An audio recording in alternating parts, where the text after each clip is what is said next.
예, 지난 시간엔 올바른 가정 세우기란 주제로 교제를 나눴습니다. 아름답게 시작했던 이삭 가정이 노년의 위기를 겪은 이유에 대해서 나눴고, 이 이삭 가정을 반면교사 삼아 올바른 가정을 세울 때 주의해야 할 점에 대해서 나눴습니다. 이 시간에는 자녀의 신앙에 대해서 같이 나누기 원합니다. 자녀의 올바른 신앙을 위해 부모는 자녀를 어떻게 양육해야 할지에 대해서 제가 가장 부족하지만 같이 생각해 보겠습니다. 먼저 말씀 한 군데를 찾아보겠습니다. 요한복음 13장 15절입니다. 요한복음 13장 15절 한번 같이 찾아보겠습니다.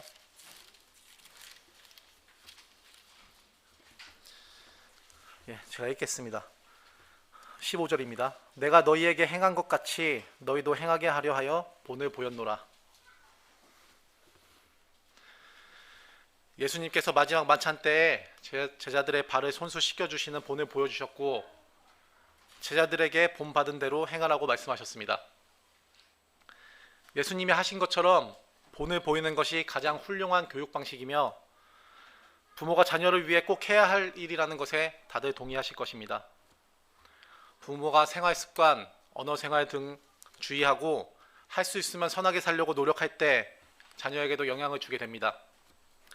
실사례를 말씀드리자면, 수요 집회가 끝나면 저는 가장 천천히 가는 게 편해서 가장 늦게 가려고 합니다. 그래서 문단속을 할 때가 많은데, 언제부턴가 우리 은성이하고 혜성이가 계단 울타리를 치우고 화장실 문을 잠그는 등 제가 할 일을 먼저 나서서 하였습니다. 자주 문단속을 하는 아빠를 본받아 아이들이 따라한 것입니다. 이것은 좋은 예지만 우리 아이들이 저의 나쁜 모습을 본받은 것이 훨씬 많습니다. 부모는 자녀의 거울입니다. 부모의 모습이 자녀에게 많은 영향을 끼쳐서 부모의 생활 습관, 언어 생활 등이 자녀에게 그대로 나타나는 경우가 많습니다. 그러나 영적인 일인 부모의 신앙을 자녀가 그대로 본받는 경우는 흔치 않는 것 같습니다. 제가 아주 존경하는 목사님이 한 분 있는데 오래전에 돌아가셨습니다. 그분은 그리스도인의 본이 되는 삶과 말씀을 전하신 분으로 교파를 초월해 한국 기독교계에 큰 영향력을 끼친 분입니다. 그런데 근래 이분의 아들이 유튜브 방송을 하는 것을 보게 되었습니다. 이 아들은 아버지를 따라 목사가 되지 않았지만 작가가 되어 기독교 서적을 쓰고 강연을 하며 그리스도인의 삶을 사셨던 분으로 저는 기억하고 있었습니다. 그런데 현재 이 아들이 방송에서 자신을 탈회심자라고 소개를 하고 있습니다. 성도님들은 탈회심이라는 말을 들어보신 적이 있으십니까? 회심이 무엇인가요? 마음을 돌이켜 나쁜 것으로부터 떠나는 것, 즉 자신을 믿었던 삶에서 돌이켜 하나님을 믿는 삶으로 살겠다는 결단을 한 것을 회심했다라고 합니다. 그렇다면 탈회심은 무엇일까요? 회심에서 벗어났다. 즉 하나님을 믿는 것을 버리니 자유해지고 행복해졌다고 그 아들이 말하고 있습니다. 이 일이 저에게는 큰 충격이 되었습니다. 정말 대단한 신앙을 소유하신 아버지의 본을 매일 보았을 아들이 아버지의 신앙을 부정하는 사람이 된 것입니다. 물론 이것은 매우 극단적인 사례이고 이렇지 않은 사례도 있고 오히려 부모보다 자녀의 신앙이 더 뛰어난 경우도 있습니다. 그래서 이 한 사례만 보고 일반화할 수는 없지만 제가 성경에서 여러 가정의 사례를 살펴보았는데 선지자, 제사장, 왕 등 사역자의 자녀들이 아버지와 같은 영성을 가진 경우가 드물었습니다. 악한 아하스에게서 선한 히스기야가 나왔지만 다시 악한 므낫세로 이어지기도 했습니다. 그래서 왜 이런 일이 생기는지에 대해 같이 고민할 필요성이 있어 서두에 말씀을 드리는 것입니다. 물론 부모의 선한 영향력을 따라 자녀도 부모의 발자취를 따르는 경우도 많지만 부모와 상관없이 반대의 길을 걷는 자녀도 있는 것이 사실입니다. 그래서 부모가 신앙의 본을 보이는데도 왜 자녀에게 영향이 없는지에 대해 고민을 하게 되었는데, 그러던 중에 기독교 영화를 한 편 보게 되었습니다. 보게 되면서 알게 된 것이 있었습니다. 그 영화 제목은 용기와 구원이라는 영화인데 미국에서 만든 기독교 영화입니다. 하나님이 맡겨주신 아버지의 역할이 무엇인지에 대해 다루는 내용으로 성도님들도 꼭 보시기를 추천드립니다. 제가 집회가 끝난 후에 20분짜리 요약 영상을 한번 밴드에 올릴 테니 성도님들도 꼭 한 번씩 보시기 바랍니다. 제가 이 영화를 통해서 알게 된 것은 부모는 자녀의 마음을 얻기 위해 노력해야 된다는 것입니다. 자녀와 더욱더 친밀한 관계가 되기 위해 고민하고 실천해야 한다는 것입니다. 그런 관계 없이 삶의 현장에서 최선을 다하고 주님께 충성을 다하는 바른 본을 보여도 자녀에게는 감동이 없을 수 있다는 것입니다. 제가 언급한 목사님이 자신의 아들과 친밀한 관계를 맺지 못해서 이런 일이 발생한 것이다 라고 비난하려고 한 것은 아닙니다.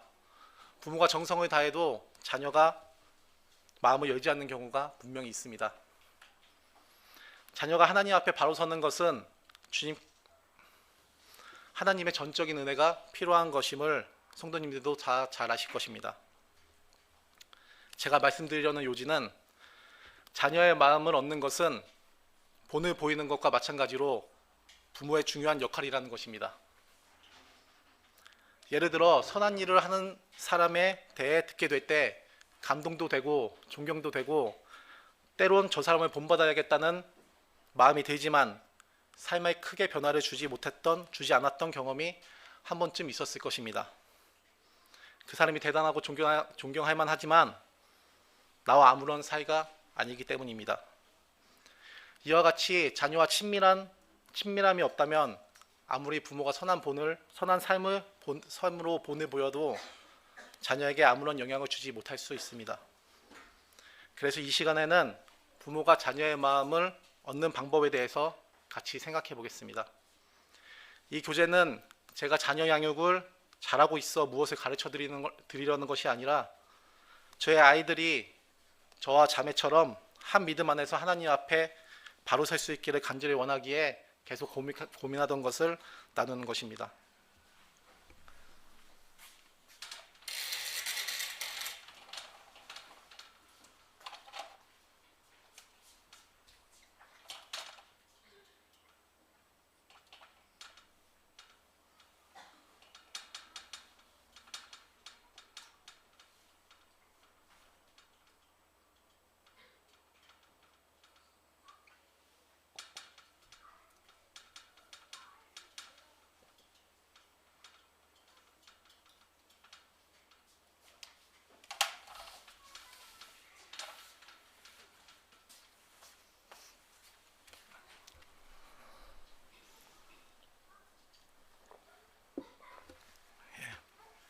제가 그린 것처럼 나와 너 사이에 전도하는 것을 수평선교라고 하고 현 세대가 다음 세대에게 부모가 자녀에게 전도하는 것을 수직선교라고 할 수 있습니다.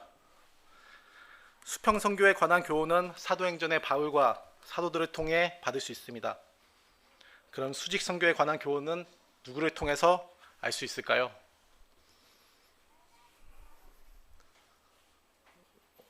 대답하실 분 없으실까요?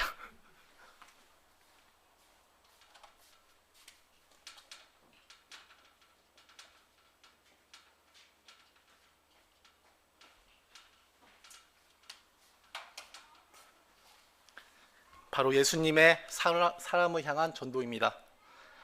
이것이 높은 창조주가 낮은 창조물에게 전도한 가장 분명한 수직선교입니다. 그래서 이에 대해서 조금만 더 생각해 보겠습니다. 세상 사람들은 우리를 기독교인, 즉 그리스도인이라고 부릅니다. 그리스도인이란 말은 성도들이 스스로 부른 것이 아니라 주위 사람들이 성도들을 보고 그리스도인이라고 불렀다고 사도행전 11장에 기록되어 있습니다. 성도들의 삶이 그리스도를 닮아서 세상 사람들이 그리스도인이라고 부른 것입니다. 이는 그리스도인이라 함은 믿는 것을 넘어 그리스도를 본받은 사람이라는 것입니다. 성도님들의 삶의 목표도 그리스도인이지 않습니까? 그리스도를 더욱 더 본받아 그리스도의 향기를 진하게 내는 사람이 되길 원하시는 줄 알고 또 그렇게 되시길 바랍니다.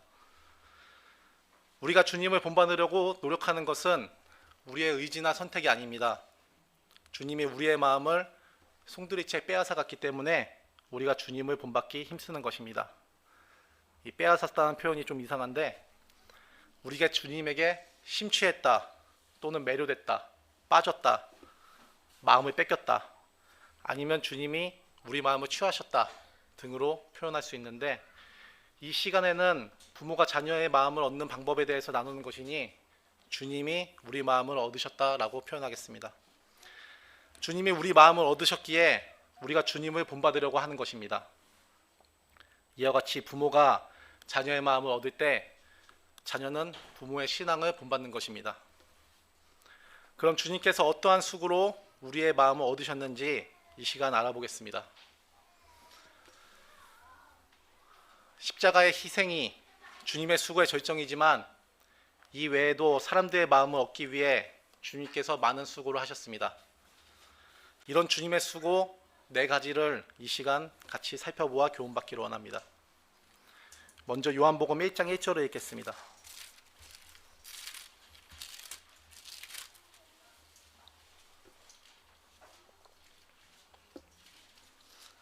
(1절부터) (3절까지) 제가 읽겠습니다. 태초에 말씀이 계시니라. 이 말씀이 하나님과 함께 계셨으니 이 말씀은 곧 하나님이시니라. 그가 태초에 하나님과 함께 계셨고 만물이 그로 말미암아 지은 바 되었으니 지은 것이 하나도 그가 없이는 된 것이 없느니라. 이 1절에 기록되어 있는 말씀이라고 하는 분이 누구신지 모르시는 분은 없으실 겁니다. 이 말씀은 예수님입니다. 예수님은 하나님이시고 만물의 창조주이십니다. 바로 14절을 한번 읽어보겠습니다. 말씀이 육신이 되어 우리 가운데 거하심에 우리가 그의 영광을 보니 아버지의 독생자의 영광이요 은혜와 진리가 충만하더라. 예수님께서 그 높은 창조주의 권위를 내려놓고 이 땅에 오셔서 우리와 동일한 육신이 되어 사람들과 눈높이를 맞추셨습니다. 이것이 우리 마음을 얻기 위한 주님의 수고 첫 번째입니다. 주님은 창조주이며 전능한 하나님이십니다. 그럼에도 모든 권위를 내려놓고 우리와 같이 되셨기에 우리가 주님에게 심취 혹은 매료되는 것입니다. 부모도 자녀의 마음을 얻기 위해 내려놓아야 할 것이 있습니다. 특히 아버지는 꼭 내려놓아야 합니다. 바로 가정을 구실 삼아 스스로 만든 권위주의에서 내려와야 합니다. 권위주의란 직위, 권력, 경제력 등 우월한 요소를 내세워 남을 억지게 따르게 하거나 지배하려는 태도를 의미하는데, 아버지라는 요소를 내세워 가정을 억지로 따르게 하는 그릇된 권위주의는 자녀의 마음을 얻기는커녕 자녀와 단절이 되게 합니다. 저는 특히 권위주의에 빠진 사람입니다. 저는 그룹 내 리더를 따르려는 성향이 강합니다. 그래서 혹 리더의 방향이 자기의 생각과 맞지 않아도 우선 따라야 하는 것이 팀원의 자세라고 생각합니다. 그러나 반대로 만약 제가 그룹의 리더가 되면 팀원은 무조건 제 뜻을 따라야 한다고 여기는 사람입니다. 팀원의 주장보다 리더인 나의 주장이 우선이고 일단 따를 것을 강조합니다. 저는 학창시절이나 군대에서나 회사에서도 제가 리더가 되면 항상 그래왔고 반대 의견은 무시하는 철저한 권위주의자였습니다. 가정이 생기니 권위주의는 절정으로 치달았습니다. 자녀들은 말할 것도 없고 자매도 제 말을 듣지 않으면 화를 참지 못했습니다. 구원을 받고 부부 사이에 관한 말씀을 들으면서 자매를 존중하게 되고 자매와의 관계는 개선되었는데 자녀들에게는 그렇지 않았습니다. 저에게 불편한 일이 생겼을 때 평소에는 그냥 넘어갔을 자녀의 행동에 불같이 화낸 적이 많았고, 제가 자매와 대화를 하고 있을 때 아이들이 끼어드는 것을 용납하지 않았습니다. 자녀를 저의 소유처럼 여겼기에 자녀와 대화하기보다는 명령을 했습니다. 그래서 제 말을 따르지 않으면 심하게 나무랐습니다. 제가 아무리 교회를 섬기는 모습을 보여도 우리 아이들에겐 위선적인 아빠로 보이지는 않을까 하는 생각이 들 정도로 전 권위주의적인 아빠였습니다.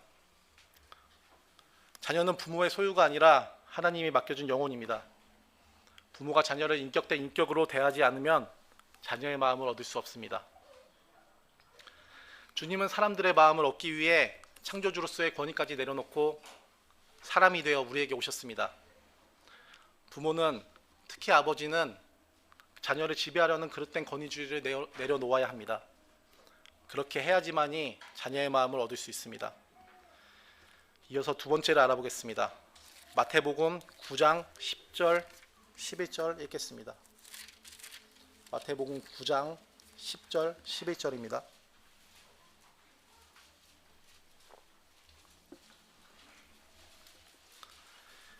마태복음 9장 10절, 11절 제가 읽겠습니다.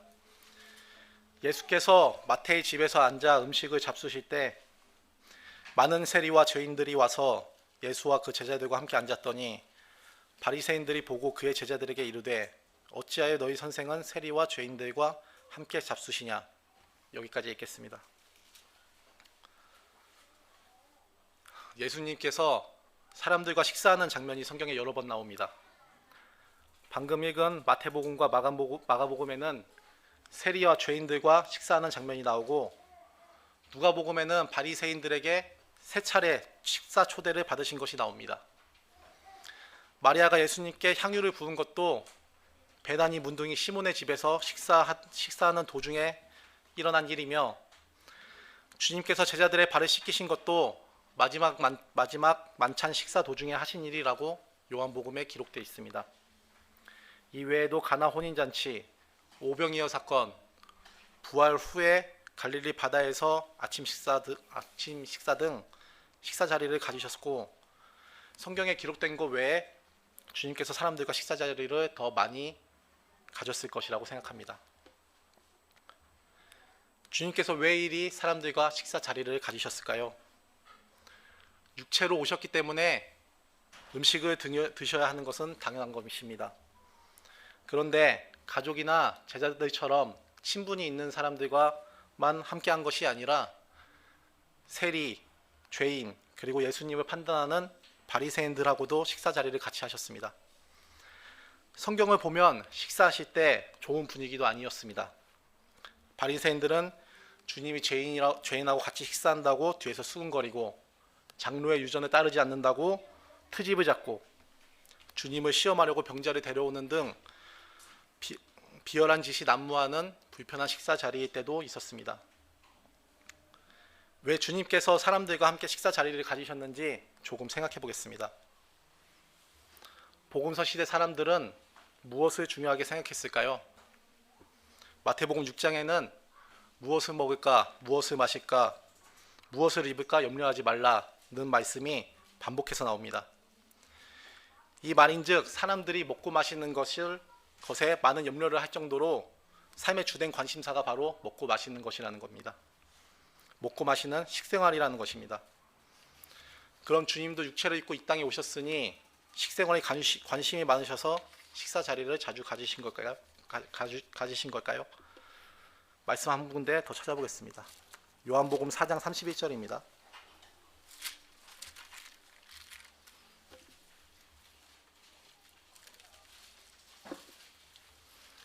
요한복음 4장 31절부터 34절까지 제가 바로 읽겠습니다. 그 사이에 제자들이 청하여 가로되 랍비여 잡수소서. 가라사대 내게는 너희가 알지 못하는 먹을 양식이 있느니라. 제자들이 서로 말하되 누가 잡수실 것을 갖다 드렸는가 한데, 예수께서 이르시되 나의 양식은 나를 보내신 이의 뜻을 행하며 그의 일을 온전히 이루는 이것이니라. 주님께서 사마리아의 수가란 동네에서 배고프고 지쳐 주저앉으시니 제자들이 마을로 먹을 것을 구하러 갔습니다. 주님께서 사마리아 여인에게 복음을 전하시고 제자들이 먹을 것을 구해와서 주님께 드시라고 하자 하신 말씀을 방금 읽었습니다. 지치고 줄인 상황에서도 주님의 관심사는 오직 하나님의 뜻을 이루는 것에만 있음을 알 수 있습니다. 그렇다면 왜 방해받고 시험받는 불편한 식사 자리를 가지셨던 것일까요? 이것은 바로 주님께서 인간들의 관심사를 이해하고 함께하는 친밀함을 보여주신 것입니다. 인생의 관심사를 이해하고 함께하는 이것이 주님께서 하신 수고 두 번째입니다. 저는 이제까지 자녀들이 무엇을 관심 있어 하는지를 알려고 한 적이 없습니다. 그저 교회를 잘 나가고 너무 엇나가지 않으면 된다고 생각했지, 자녀들이 관심 있어 하는 것을 함께 한 적이 없었습니다. 제가 장사를 늦게까지 하다 보니까 아이들과 어떤 것을 할 수 있는 시간은 일요일 오후가 유일했습니다. 그런데 또 일요일 오후가 되면은 몸이 참 나른해졌습니다. 그래서 그냥 아이들이 놀자고, 아이들은 알아서 놀라고 하고 쉴 때가 참 많이 있었습니다. 어느 일요일 오후에 혜성이가 공차로 나가자고 했는데, 말은 좀만 쉬고 나가자라고 했지만 그냥 쉬었습니다.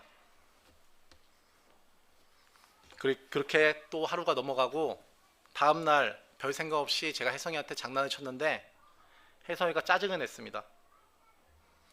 그래서 저는 아빠의 자존심이 있어서 더 장난을 쳤는데, 이번엔 악을 쓰며 저를 노려보며 자기 화가 주체가 안 됐는지 눈물을 뚝뚝 흘렸습니다. 그제서야 저는 뭔가 잘못되었다는 것을 알게 되었습니다.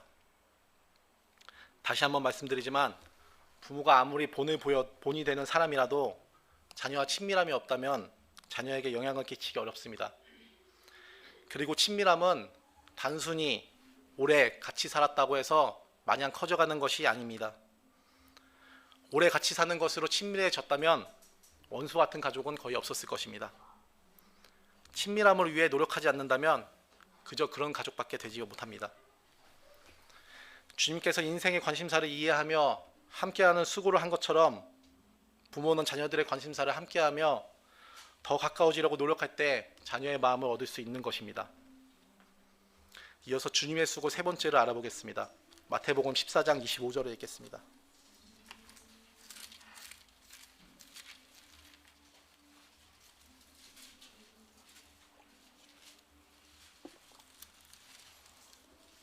(25절부터) 제가 읽겠습니다. 밤사경에 예수께서 바다 위로 걸어서 제자들에게 오시니, 제자들이 그 바다 위로 걸어오심을 보고 놀라 유령이라 하며 무서워하여 소리 지르거늘, 예수께서 즉시 일러 가라사대 안심하라, 내니 두려워 말라.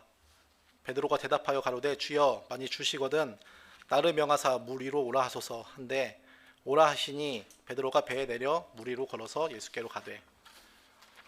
29절까지 읽었습니다. 제가 이 강단에서 많은 교제를 하지 않았는데도 베드로에 관한 교제를 2번이나 한 적이 있었습니다. 그런데 오늘 또 나왔습니다. 제가 그만큼 베드로를 좋아하는데, 만약 제가 죽어서 천국에 가면 하나님 뵙고 예수님 뵙고 그 다음 베드로를 찾아가서 베드로 형님 보고 싶었습니다라고 하려고 합니다. 전에 베드로가 물 위를 걷게 해달라고 한 것을 통해 베드로는 충동적이고 적극적인 성향이라고 말씀을 드렸습니다. 이번에 왜 베드로가 주님처럼 물 위를 걸으려고 했는지에 대해서 묵상을 해보았습니다. 베드로의 인간적인 측면을 생각해 보니 베드로는 주님을 닮기 원한다는 것을 알 수 있었습니다. 그런데 주님의 겸손이나 자비 등 내면을 담기보다 외적으로 나타난 주님의 능력을 더 사모한 것으로 보입니다.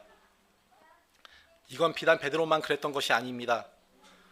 누가복음 9장에 보면 주님을 받아들이지 않는 사마리아 한 마을을 향해 야고보와 요한이 말하기를, 주여, 우리가 불을 명하여 하늘로 쫓아내려 저희를 멸하라 하기를 원하시나이까? 라고 말해 주님의 꾸지람을 들은 내용이 기록되어 있습니다.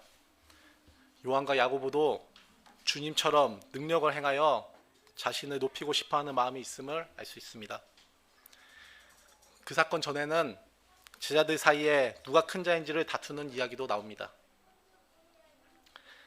주님의 제자들이지만 주님의 겸손, 자비, 사랑 등 영적인 것을 원하기보다는 겉으로 나타난 놀라운 능력, 권위 등을 원하는 제자들의 미숙한 모습이 복음서에 기록되어 있습니다.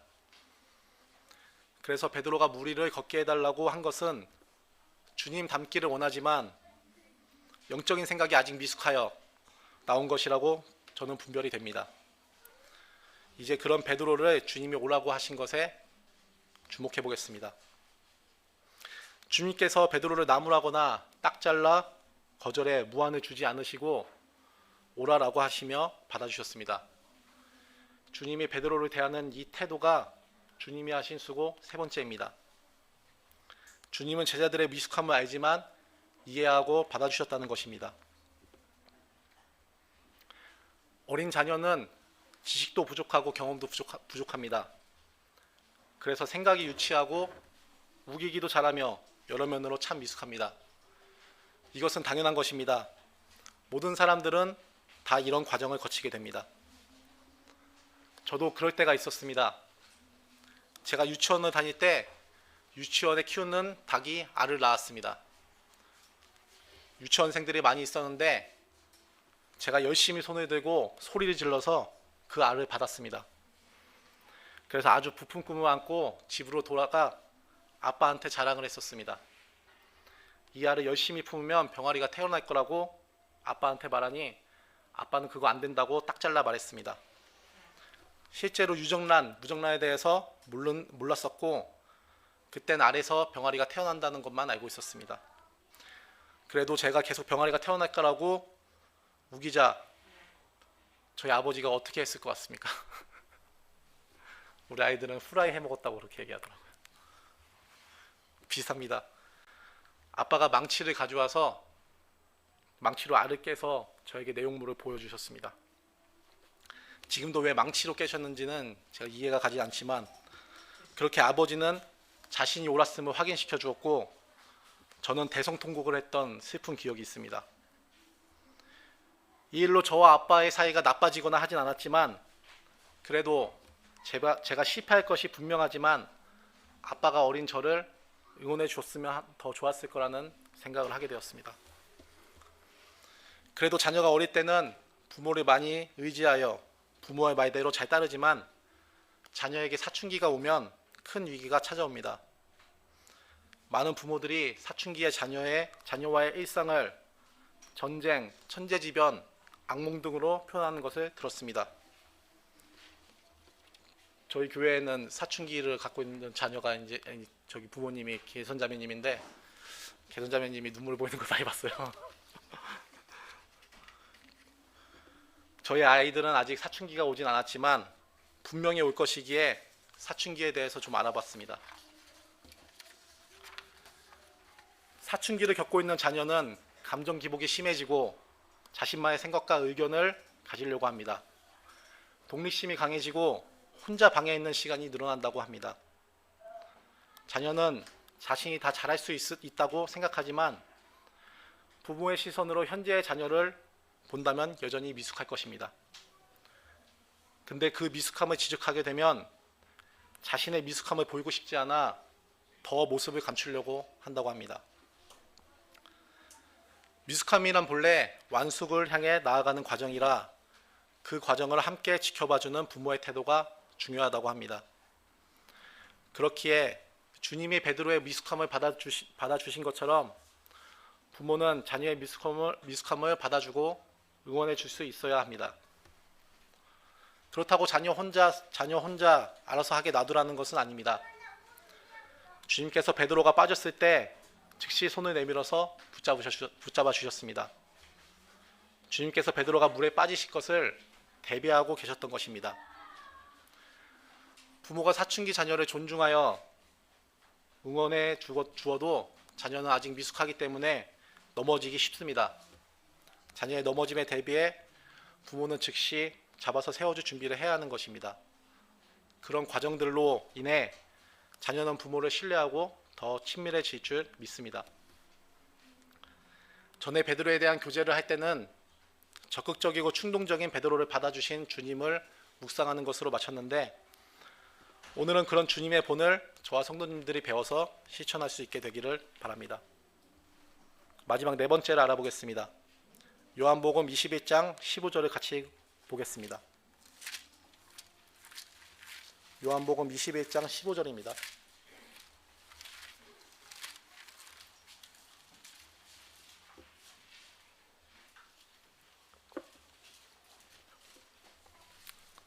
네, 15절 제가 읽겠습니다. 저희가 조밥 먹은 후에 예수께서 시몬 베드로에게 이르시되 요한의 아들 시몬아 네가 이 사람들보다 나를 더 사랑하느냐 하시니 가로되 주여 그러하외다. 내가 주를 사랑하는 줄을 주께서 아시나이다. 가라사대 내 어린 양을 먹이라 하시고. 15절만 읽었습니다. 주님께서 하신 수고 네 번째는 용서입니다. 베드로는 예수님의 1등 제자라고 해도 손색이 없는 제자입니다. 가장 가까운 곳에서 주님과 오랫동안 함께한 제자입니다. 자녀로 표현한다면 12명의 형제 중 베드로는 맏아들이라고 할 수 있을 것 같습니다. 그러나 주님이 잡히시니 제자들은 모두 도망가고 베드로마저 주님을 부인했습니다. 그런 베드로에게 부활하신 주님은 왜 그랬는지를 묻지 않았습니다. 이미 용서하셨기 때문입니다. 다시 물고기를 잡는 어부로 돌아갔던 베드로는 주님의 한량없는 용서와 사랑을 경험하고 사람을 낚는 어부가 되어 목숨이 다하기까지 주님을 따랐습니다. 우리도 친밀함을 위해 자녀를 무조건적으로 용서해야 한다라고 말하려고 하는 것은 아닙니다. 왜냐하면 이것은 제가 아직 경험해보지 못한 일이기 때문입니다. 그리고 경험해보고 싶지 않은 일이기도 합니다. 저는 자녀들에게 배신감을 느낄 정도로 큰 사건이 아직 없었습니다. 만약에 제자들에게 배신당할 때 주님이 느꼈을 좌절감과 상실감을 제가 겪게 된다면 제가 그것을 견딜 수 있을까요? 주님처럼 먼저 용서를 할 수 있을까요? 오히려 자녀에게 독한 말로 상처를 주지 않을까요? 무엇도 장담을 할 수가 없습니다. 지식 이론으론 주님이 하신 용서가 답이라는 것을 알고 남들에게는 권할 수 있어도 제가 그 일을 할 수 있을런지는 모르겠습니다. 자녀를 하나님 앞에 바로 세우기 위해 본을 보이고 마음을 얻으려고 노력을 해도 그 노력을 비웃기라도 하듯 자녀가 전혀 다른 방향으로 간 사례를 들은 적이 있습니다. 서론에 말씀드렸듯이 자녀의 구원은 부모의 노력에 달려있지 않고 전적인 하나님의 은혜에 달려있습니다. 그래서 혹 많은 노력에도 불구하고 자녀에게 깊은 배신감을 느끼게 될 때 용서하고 기다리며 기도하는 부모가 되기를 원하는 마음에 이 말씀을 살펴보았습니다.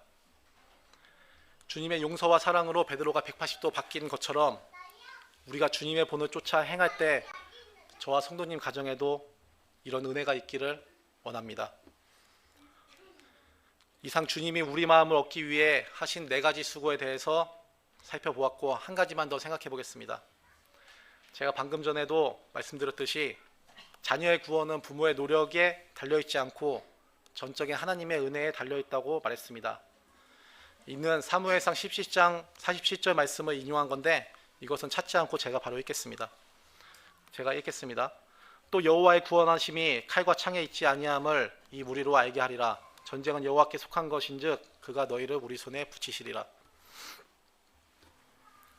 그럼 기도와 믿음이 중요하지 노력은 중요하지 않다라고 여길 수 있는데 실상은 모두 중요합니다.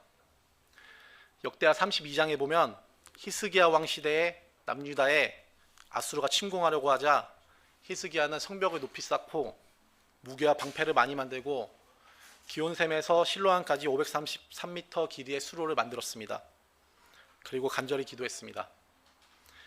결국 아수르가 패하고 물러났는데 이것은 히스기야가 방비를 잘해서 아수르가 물러간 것이 아니라 하나님이 천사를 보내 아수르 군사 18만 5천 명을 한순간에 쳐죽였기 때문에 아수르가 물러갈 수밖에 없었던 것을 성도님들도 잘 아실 것입니다. 이 일에 히스기야가 방비한 것은 전혀 보탬이 되지 않았습니다. 우리가 이 이야기에서 받을 수 있는 교훈은 무엇인가요? 하나님이 도우시도록 가만히 있으면 되는데 히스기야가 괜히 나서서 백성들만 생고생을 했다인가요? 아닙니다. 자기 할 일에 최선을 다하며 기도하는 자를 하나님께서는 돕는다는 것입니다. 전쟁의 승패가 하나님께 달려있듯이 자녀의 구원도 하나님께 달려있습니다.